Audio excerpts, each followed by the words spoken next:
Yes, for a bright taste and a bracing sparkle, for perfect refreshment every time. There's nothing like ice-cold Coca-Cola. Far less sweet than the cola you and I know, because there is no coca in this cola. The acronym stands for Cost of Living Adjustment, and it's an increase to your retirement income sources like Social Security and pensions. You can think of cola like a raise from your employer, but can you guess why it's provided? Tick-tock, tick-tock, tick. Well, it's a little-known friend, or foe really, known as inflation. But what is inflation? Inflation is simply the increasing cost of goods and services over time. Think about the cost of a common good like milk, for instance. The average cost for this white gold in the 1930s was 26 cents per gallon. Today, it'll cost you more than 12 times that at roughly $3.50. That, my friends, is inflation. Now, inflation can rise based on an increase in production costs, such as raw materials or wages, which is formally referred to as cost-push inflation. Continuing our example, if the number of milk-producing cows was reduced by, say, lower counts of breeding, or maybe disease that caused widespread death, there would be a shortage of milk. But the farmer's expenses to produce each gallon of milk remain the same, so he'll have to raise the price of each gallon to keep the operation going. Demand is the secondary driver of inflation, which is caused by stronger consumer demand for a product or service. This is formerly known as demand pull inflation. Remember the chucklesome Got Milk commercials from the 90s? Hello, for $10,000. Excuse me?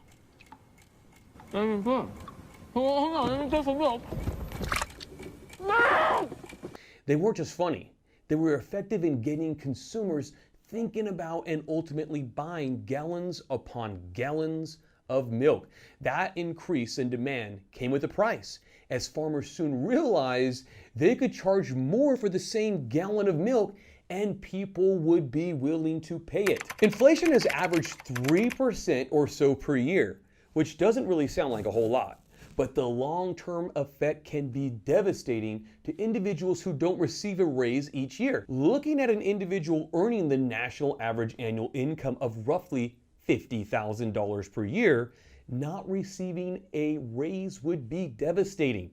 Assuming they spend the entire $50,000 on expenses, so living paycheck to paycheck like the majority of Americans do, it would not take very long before they would need double what they were earning, $100K.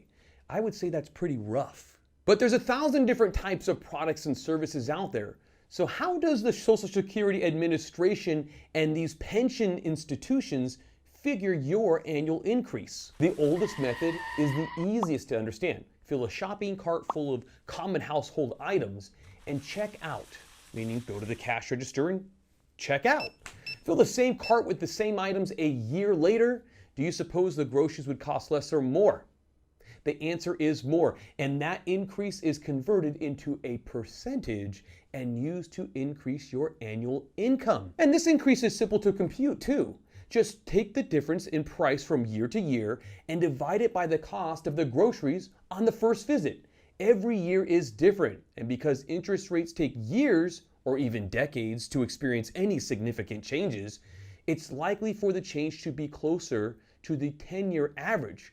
But you'll typically hear 3%, as that's an average based on a longer time horizon, much more like 30 years, for instance. Now, the modern method of calculating your annual increase is actually based on something called CPIW, and it comes under a lot of scrutiny by economists who claim it's a gross understatement or underestimate of price increases across all consumer spending, and that its shortcoming is passed on to, you guessed it, you.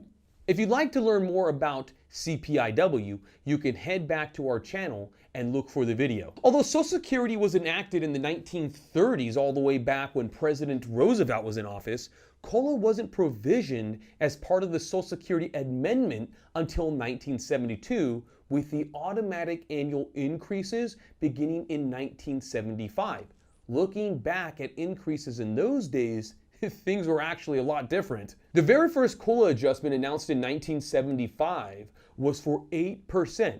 Compare that to the recent 10-year average of 1.65%, and we can see how inflation and cola increases have come down significantly over time. The 10-year average from 1975 to 1985 was 7.66%.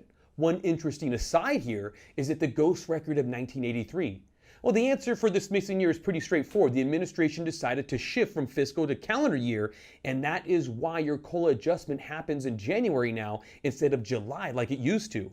For those wondering what became of the ghost year of 83, it was simply consolidated in with 84. Moving on to the next 10-year average from 1986 to 1995, COLA is reduced by nearly half to 3.48%. 1996 to 2005 moved even lower to an average of 2.37. 2006 to 2015 took a nominal bump to 2.4, with the final 6 years averaging 1.6%. So we see a sliding trend here as COLA makes its way from the highs of the mid-70s and early 80s to the low averages of today, the effects of which started in 1977 during President Carter's second term, when the administration increased interest rates to combat inflation at the time, and ultimately tipping the economy into a recession that was left in the hands of President Reagan. One of the economic tools used to increase economic activity and ultimately pulling the economy out of the recession was to increase the money supply by lowering interest rates, and lucky for everyone, it worked. Since then, rates have been on a very slow decline, with a few years of increases outside a couple inflationary periods like that of the late 80s and early 90s. For the most part, over the past 36 years, we have been on a rate cool down. From here, no one really knows where COLA will go, but regardless of its direction, we hope this clarifies how it works, where it's been, and just how important it is to your ability to keep up with the rising cost of goods and services over time.